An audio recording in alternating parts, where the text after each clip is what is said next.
G'day and welcome to the Hunting Connection podcast. My name is Zach Williams and I am your host. Here we'll connect you with hunters, fishers and outdoor enthusiasts from around the globe. This podcast will share hunting and fishing stories, including past experiences, and tackle the tough hunting stereotypes our community faces. We hope to be a positive influence to those outside the community while also having a laugh along the way. Hope you enjoy the podcast.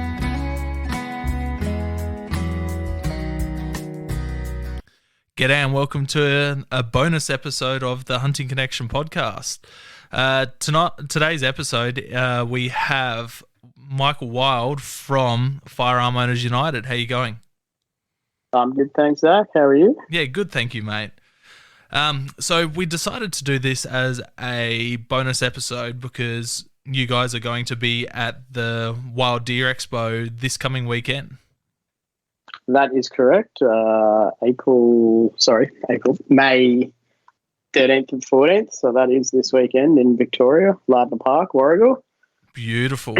So we thought we'd do this podcast to give a good background into yourself and FOU, and as FOU, Firearm Owners United is a sponsor of the podcast, give everyone a good idea of who Firearm Owners United are, who you are, and they'll be able to come down, put a face to the name, and have a good chat. You know, if they're wanting to sign up to become members, they're going to be able to do that at the show. So let's give a background on who you are. So we started in 2015 in response to the Adler hysteria. And in 2017, we became a non-for-profit organisation, so we're officially registered. Yep. We advocate for fairer laws and a fair go for shooters and hunters, i.e. stopping random, unnecessary further restrictions and tightening of the already draconian legislation while campaigning to change certain parts of the existing legislation. Yeah, it's been a crazy ride the last couple of years with a bunch of the shit that's being proposed. But yeah, thankfully we have a great board and a great team. You know, the VP has been on the podcast a few times and he's been mentioned a lot of times, and he does a lot of works behind the scenes with some of the campaigns. But that's move away from Firearm Owners United for a second. Who are you? How'd you get into Who am I? How'd you get into hunting and shooting? Wow, I was actually completely unprepared for that question. I grew up in a household where toy guns were banned. Yep. So like a big red button that says "Do not push." So I wanted to push it. And I mean, it kind of weirdly became an obsession for me. And eventually I ended up, I turned 18.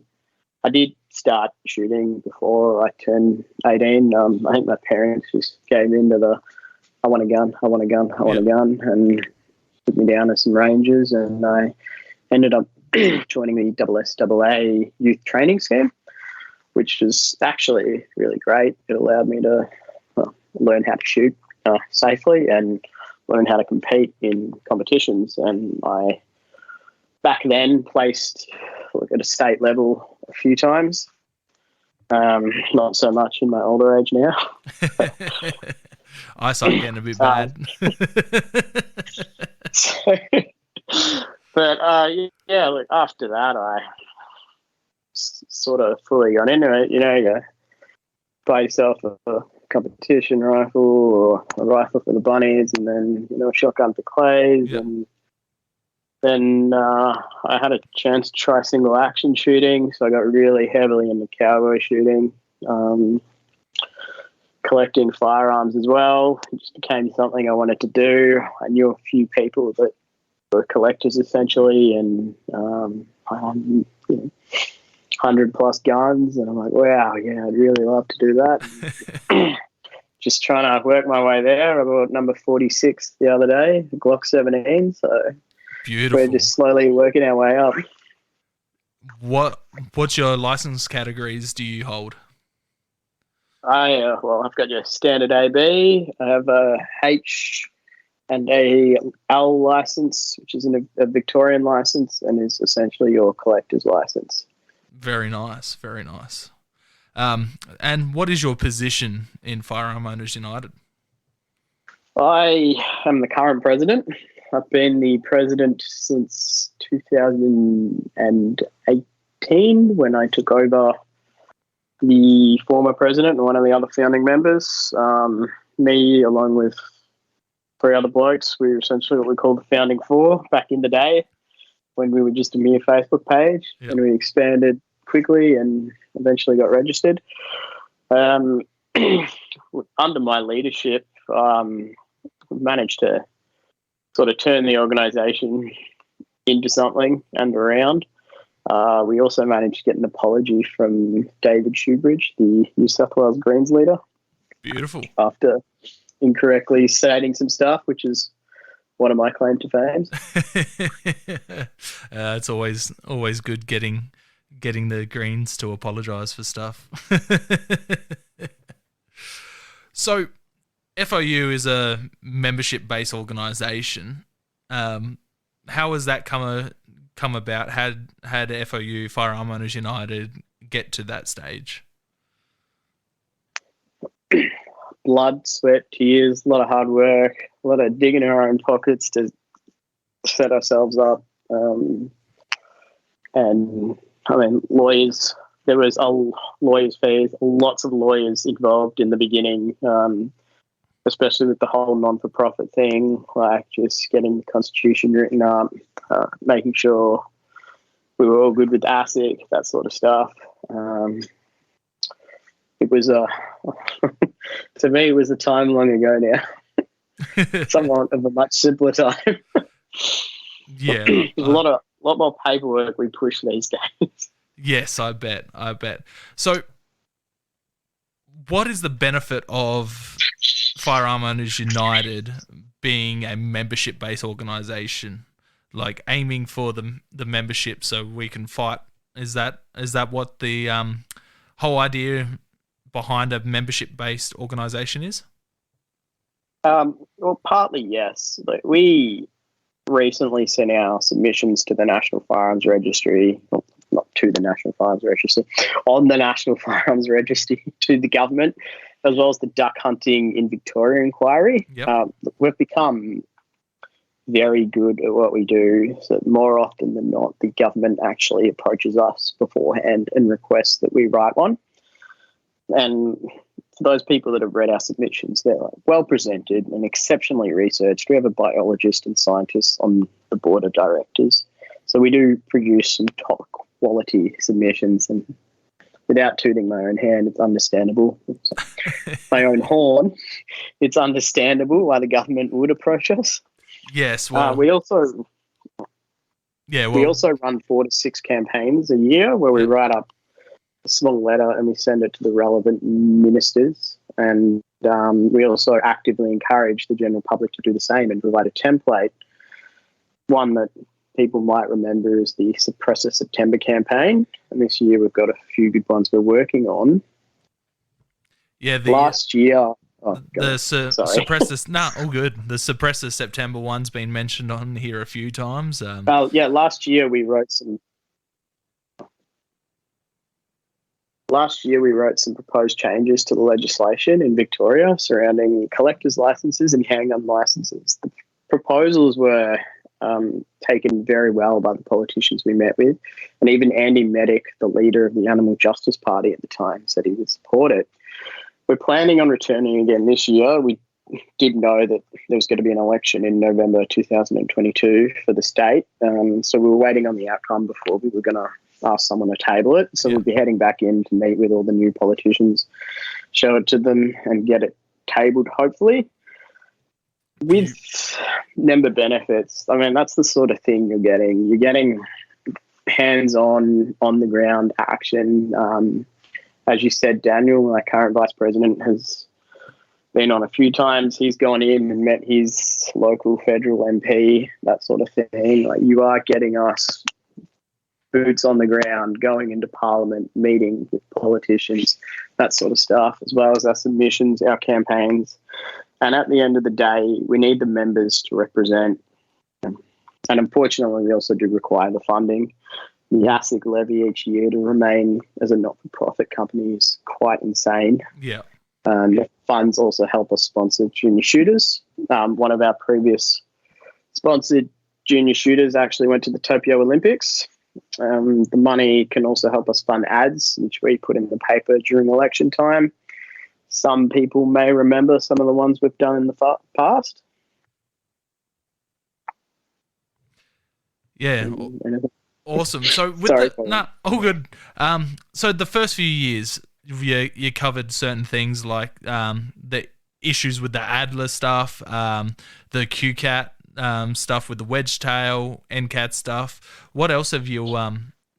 If you want to go into any of those, feel free. What else have you done as well in the first few years? Yeah, the wedge tail one's actually a good one. That was costly with not a great outcome in the end. So we did take that to QCAT, and the members, we ended up representing our members that own them. So I will point that out, that is not everyone. It was just our members. Yep. Had other people that had owned them approached us, that we would have happily done it. We just had no idea who they were.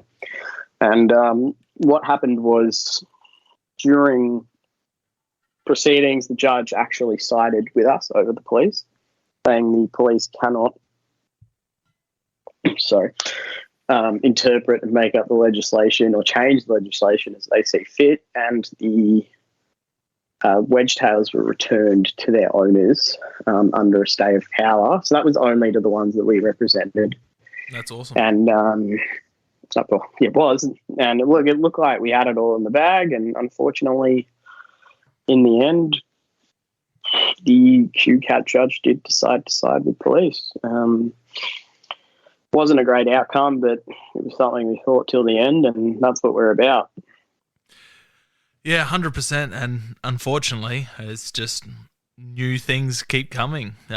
We've got stuff like the WA changes, all the duck and quail stuff going on between Vic and South Australia, the bow hunting stuff, which you guys have also been fighting for against the proposed changes. So, yep. Yeah, there's hard. Like, there's always a new attack coming from a different direction. Yep. You can't concentrate on one thing for too long, because all of a sudden another state is trying to ban something somewhere else, and you're trying to keep your head above water. And at the end of the day, we are a 100% volunteer-run organisation. No one gets paid. Yep. No one gets anything. We're just doing it in our own time. And you're just trying to stay afloat, keep your head above water, fighting the attacks coming from every which direction in every state. It is very challenging to keep up, and I will say sometimes we do not manage to get something in because we just can't. We can't do everything at once, and things do go by, and we just have to focus our attention on something over another thing.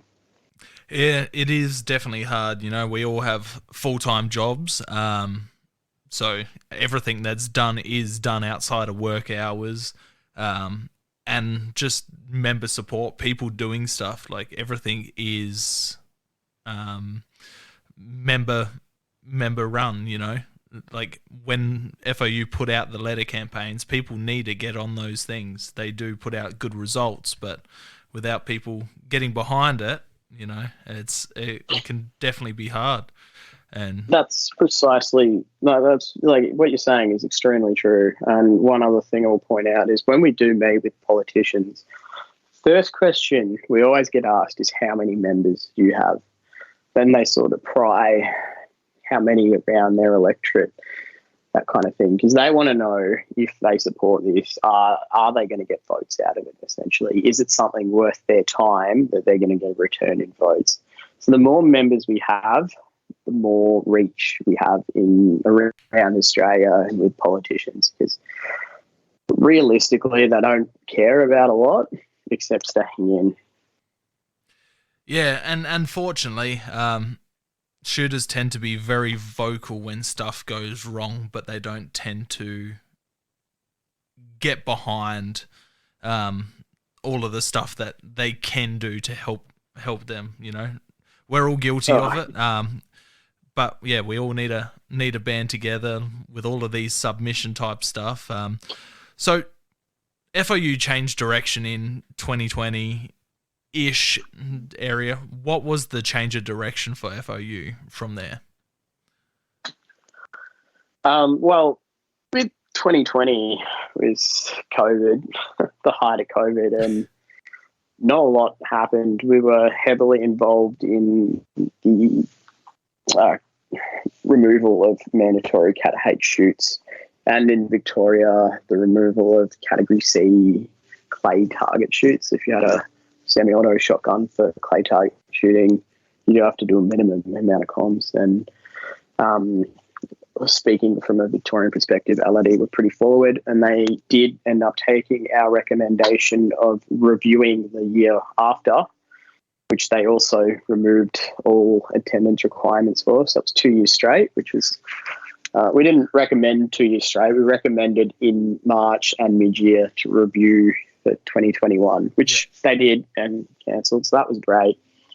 And I can't take all the credit for that. I know a lot of other organisations did have input, and I think without them, we probably couldn't have got the desired result around the country that we did.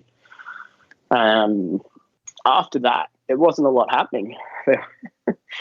So everyone was either, especially in a Victorian perspective, locked down or just not going out because they didn't want to catch this deadly virus, so to speak. And, so it was... Just quickly, I want to touch on something that you said then. The other organisations, they put in their submissions and stuff for what you just said as well. That's one thing that we've been finding it hard, is focusing on one thing and banding together with other organisations, because everyone else wants to go off their own direction and take full credit for this, full credit for that. How hard is it finding other organisations to collaborate with and work together on stuff for the better outcome of the hunting and shooting communities? Look, it's extremely hard. Every organisation has a relationship with someone or some department, and then what's the opposite of a relationship? A hate situationship, where they don't get along with someone important or another department. And then you can't work with them because if you get along with that department, they see you, or that person, they see you working with them, you've lost them. So it is actually, it's almost like just schoolgirls in the yard. Yep. Excuse the analogy. No, that's... But it is the life of politics, and that's what we deal in. So it's hard. And then on top of that, not all organisations see eye to eye. Some want to pull back and do a lot of behind the scenes stuff, which is extremely important. Like, you do get a lot of stuff done. As they say, you attract more flies with honey than shit. Yeah. So having a good working relationship with organisations, with departments and politicians is better than going on the full attack. And it's hard to decide whether you want to risk a relationship with a department or a politician in another state by going on the straight attack in a different state. Yeah, exactly. I know that FOU has reached out to some of these other organisations to try and work on some stuff. But yeah, it's just hard to get everyone to agree on the same type of thing to work on when everyone wants to go in a different direction, unfortunately. But yes, we have. That's true. And I mean, the result's been pretty disappointing, from straight up no replies to pushing us to their state-based counterparts when we want to take a national organisation approach to it. But however, like Shooters Union, we are working on some stuff together this year that should turn out all right. Beautiful. So just quickly for what I'm saying, if you guys are a member of these other firearm advocacy groups, get in contact with them. Tell them to work with other firearms advocacy groups so that way we can fight better for these better and fairer firearm laws. That's probably the best way to go about it, eh? 100%, definitely. Like, many hands make light work, as they say. So if we're all on one united front, and that's in our name, we're going to succeed more. 100%. So earlier you mentioned about going to Parliament. What have you gone to Parliament for, and what type of stuff have you been doing when you go to Parliament? So, as we all should know, and I hope we all know, gun laws are state-based. Unfortunately, I can't go to every state's parliament. We're all 100% volunteer, and I don't think spending money on plane trips and hotels to send me to different parliaments is a worthwhile expenditure. Yeah. However, if you're a highly motivated individual and want to help out, hit us up, because we're more than happy to have people represent us and head into Parliament. But I obviously mainly focus on Victoria, coming from there. And the first time I went into Parliament was 2 weeks before we actually went into lockdown in 2020.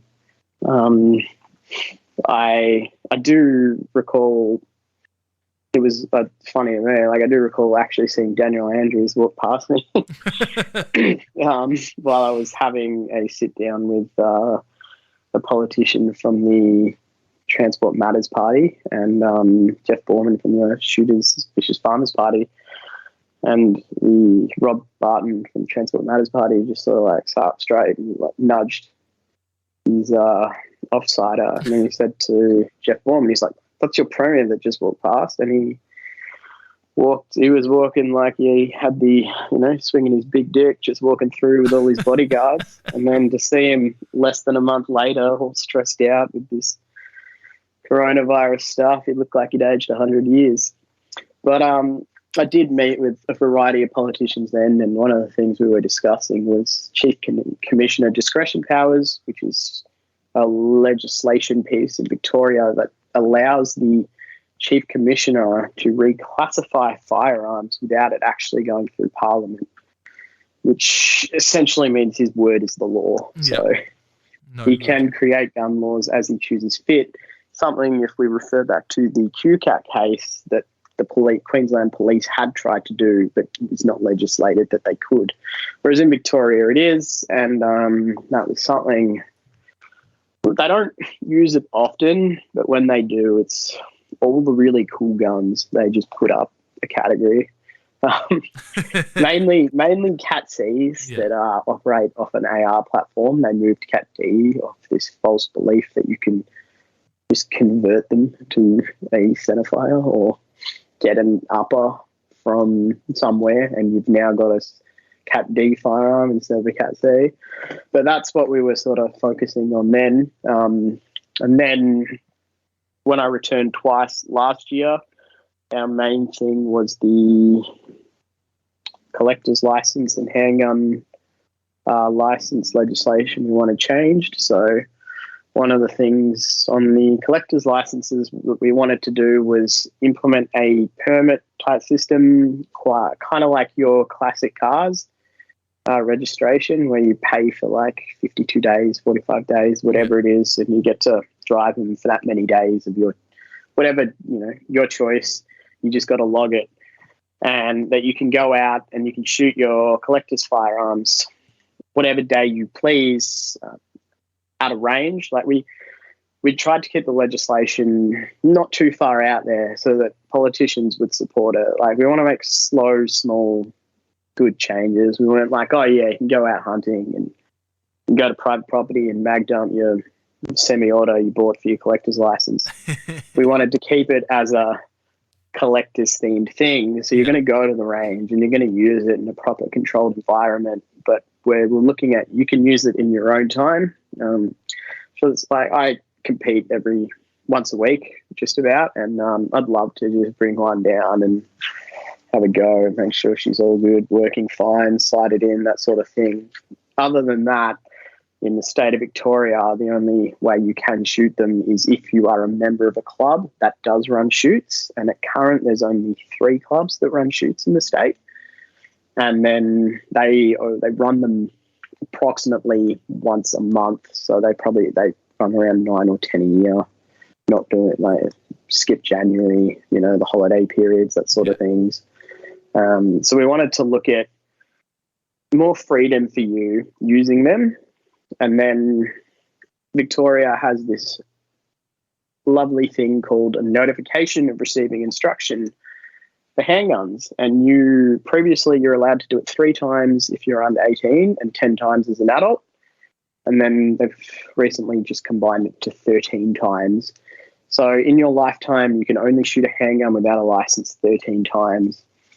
And what happens is you use them up obtaining your license, and not all of them. They say to try to keep some there for emergencies and later on. But if you choose to let your license expire, you have a break for 10 years and you want to come back and you want to get back into the sport and, buy another handgun and compete again, you kind of get stuck because you can't, if you run out of these nori shoots, as we call them, and the clubs won't actually sign you off unless they see you shoot. They don't want you as a member unless they can see you shoot. And if you can't shoot because you've used them all, there's nothing you can do unless you can find a club that's willing to risk allowing you in and signing off on a license without ever seeing you handle a firearm.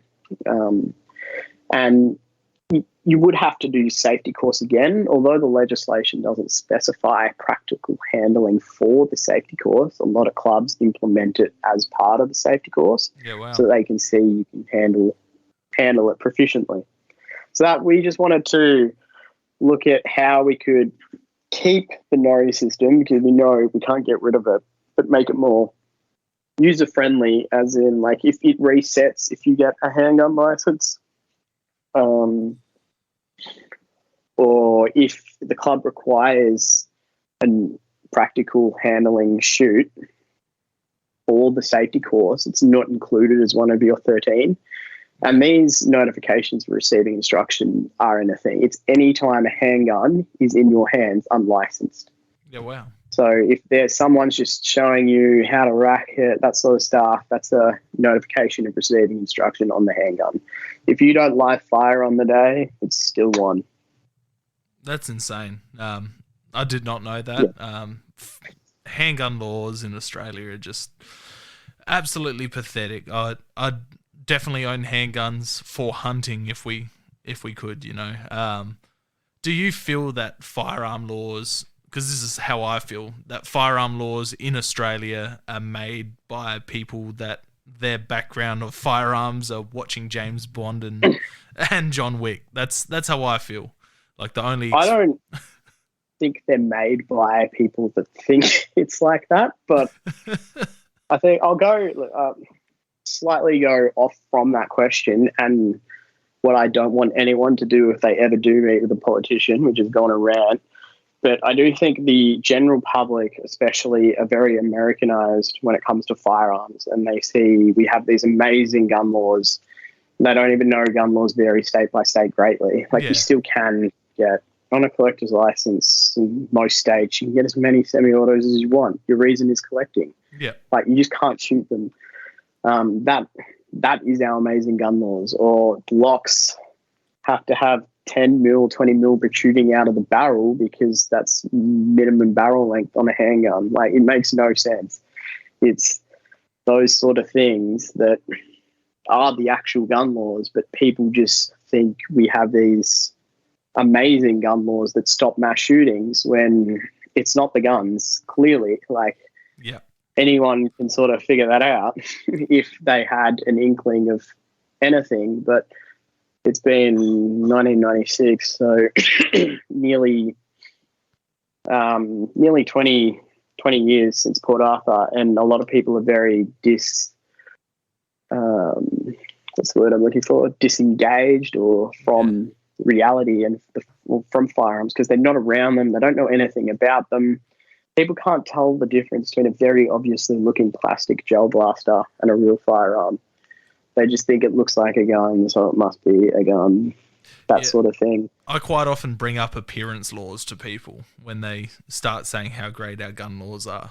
I'm not sure if Victoria has appearance laws, but yeah, we are lucky we do not. The only thing, as I said, is a Cat C that runs off an AR platform becomes a Cat B. Yeah, so I just bring up appearance laws to people when I'm on job sites talking to people about firearms, and I'll be like, they're banning firearms based on looks because it looks scary and they've seen a firearm that looks similar to it in a movie. And they go, they're like, really? But that's I mean, that is once again the knowledge of the general public and the politicians, because they don't understand. They're not around them. They have absolutely no clue. No. They do not. It's very, very surprising when it comes to that stuff. But we'll move on. Future plans. Well, what are the future plans for Firearm Owners United? Okay. As I said, we have a few campaigns in the works this year. I don't want to spoil anything too soon. And one of them we are working with Shooters Union on. This is something that nearly passed in Parliament before, and we're rehashing it, and we are confident that it has a very good shot. We've also been told by Queensland politicians that this could pass, so we're hoping that one will come about soon. Beautiful. As I said, I'm going to head into Parliament again this year. It's Victorian Parliament, I should specify. And hopefully I'll be able to meet. We had an election. Some of the politicians I did meet with weren't re-elected, including Andy Medic. But better the enemy you know than the one you don't. And I don't see his replacement supporting our changes, whereas he did. But it is what it is. We'll meet with all the new ones, and hopefully we'll get a chance to find someone to table it, which will put it in Parliament and it can be voted on and hopefully passed. We are, and I say this a lot, very close to genuine reason in a few states, mainly the eastern side, which, I mean, it's good. A lot of people say, or a lot of shooters and firearm owners say, we need an NRA-like organisation. I think, one, that shows their lack of knowledge on the NRA, because, like Australia, American laws are state-based, and the NRA does definitely not have its hand in all 50 states of America. Yeah. They don't actually do much these days, other than run safety courses and firearm handling courses.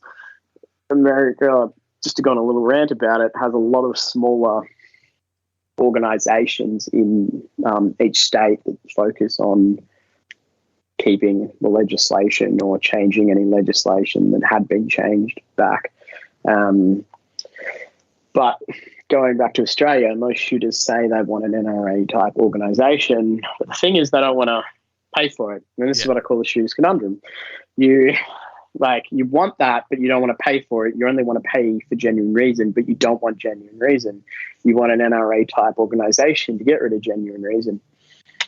So it's essentially a catch-22. You don't want to pay for the organisation that'll get rid of genuine reason that you don't want, because you only want to pay for genuine reason. Yes, exactly. And that's a lot of shooters and hunters shoot himself in the foot with that. Hypothetically. Yeah, hypothetically. Well, figuratively, I should say, not hypothetically. So it's something I've thought a lot about, because it was something we always wanted to do from the very beginning. And then as we got more into the advocacy side of things, you realise if you start with the genuine reason you've got to maintain it. Like, someone's got to be running these clubs, and it can't be me and it can't be the rest of the board because we're too busy running FOU itself. Yeah.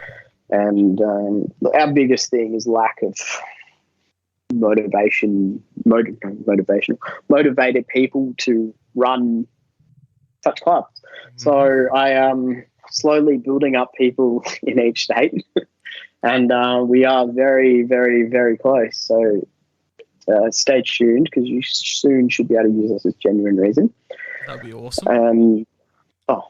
Yeah, I mean, I can ditch some of mine.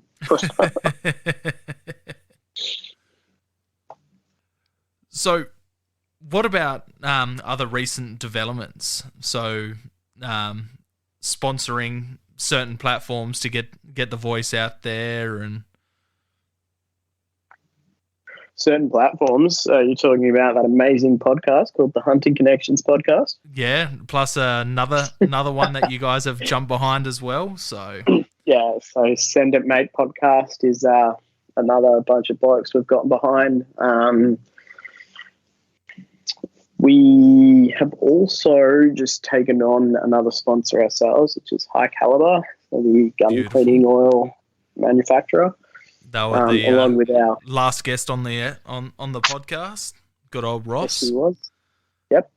Oz Stealth, who do an amazing clothing line for hunters, and Black Carbon are they're our corporate sponsors, and they do some ripper targets. If you're ever on the lookout for some, they do. They also do a great target frame system, which is super easy. We did film setting them up once, and it was great. You just go to Bunnings, buy these wood, get it cut the length you want, chuck it on top of the roof racks or in the tray with the little system they have, which is only like less than 300 mil by 100 mil. And then you just bolt it together when you get where you want to be, and you hang your targets off it. It's great. And if you shoot it, thankfully the wood shooter shortage is over, and it's not too expensive again. Yeah, beautiful. So you mentioned Send It Mate podcast, and at the start of the podcast we mentioned the Deer Expo and that you guys were going to be there. So let's talk about that. Yes, the Wild Deer Expo.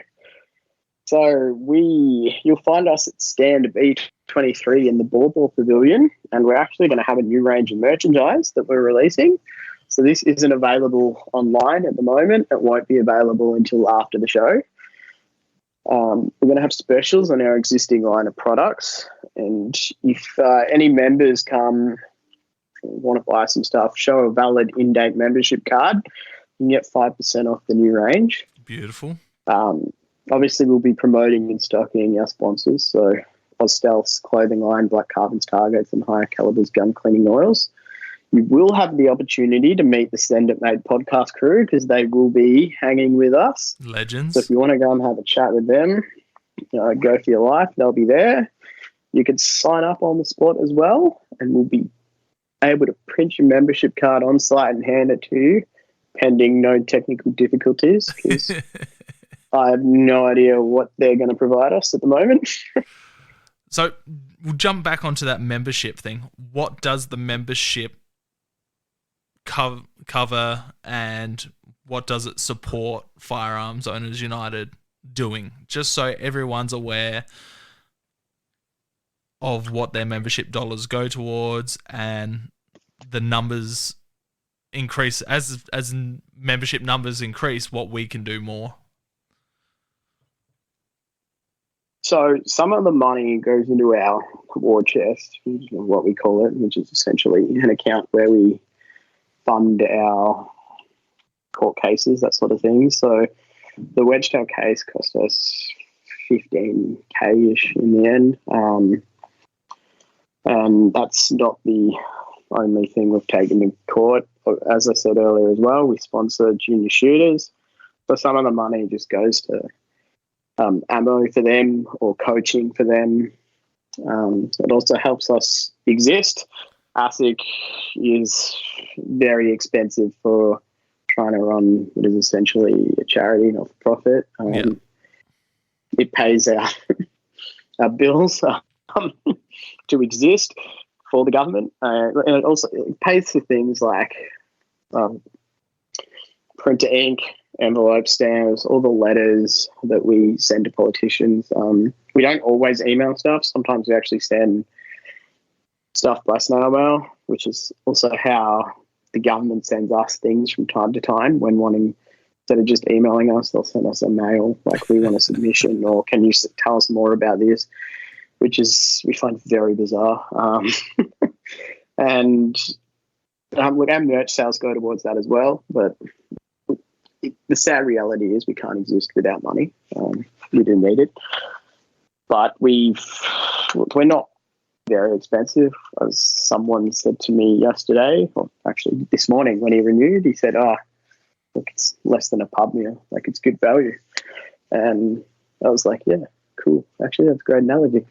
But on the other hand, as a member, you receive discounts on our merch, some of our sponsors, and a wider range of products that from companies that don't actually sponsor us. We don't sponsor them; they just offer discounts. Beautiful.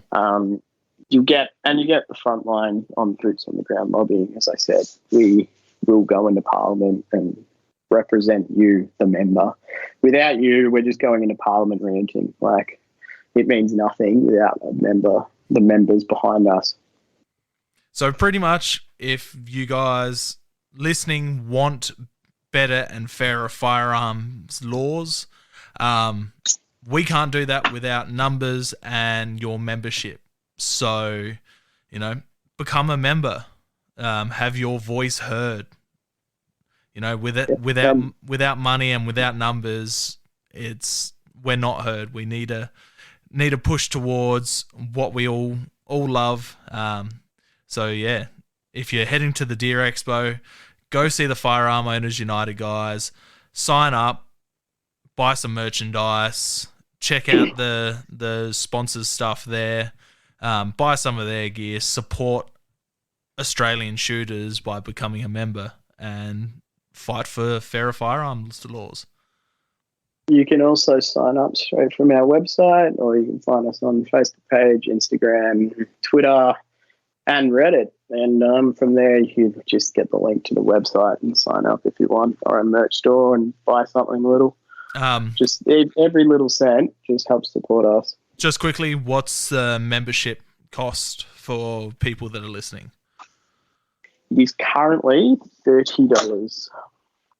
So that's $30 a year annually? $30 a year annually, yes. So $30 a year, that's nothing, guys. You want fairer firearms laws. All this Facebook whinging and sooking does nothing without members behind an organisation. So put your money where your mouth is. Become a member of FOU. If there's anything that you're worrying about in your state, forward it to the FOU's email. I'm sure that's all on the website. It's probably better to do that than contact through Facebook. Am I correct? Oh, yeah, definitely email us over sending us a Facebook message if possible. Just makes it easier for us to get to it and communicate with you. Exactly. And, we have guys that cover all the emails and Facebook notifications as well. But yeah, email any concerns that people have in their states about any of the up and coming proposed firearm laws, hunting laws, stuff like that. And yeah, put your money where your mouth is and get behind a firearms advocacy organisation. That being FOU. I won't say the only one, but the best one. 100%. That's a totally not biased view at all. And make sure you get down, if you're at the Deer Expo, say Gday. You'll have the Senate Mate podcast, which are good friends of the show. Introduce yourselves to them. They're all good guys. Give them some crap. If you listen to their podcast, you'll know what you can stir them up on. And yeah, just introduce yourselves to the crew that's going to be at the Firearm Owners United booth. Who's going to be there? Oh, well, you will see myself. You will, as I said, the Send and May guys, and you'll probably see some other of our team members. Unfortunately, no other board members reside in Victoria anymore, but you'll just see some of our fellow, as we call, state representatives, who also volunteer their time to help out and fight for fairer gun laws. Beautiful. Well, yeah, go introduce yourself, sign up, buy some merch, and yeah, thank you very much, Michael, for coming on. It's very weird referring to you as Michael. It's all good. Thanks for having me. Nah, all good, mate. All good. Thank you very much for coming on, and have a good one. See you, mate. See you later. Thank you for listening to another episode of Hunting Connection Podcast. Please head over to our social media and give us a follow. Instagram at Hunting Connection Podcast, Facebook at Hunting Connection Podcast, Twitter at Hunting Connect, TikTok at Hunting Connection Podcast. If you've enjoyed, please share with your friends and family, tag us in your photos and videos on social media, subscribe, rate and review to help grow the podcast. If you're interested in giving additional support to the podcast, you can head over to our podcast's Patreon page. Thank you very much for listening, and catch you next episode.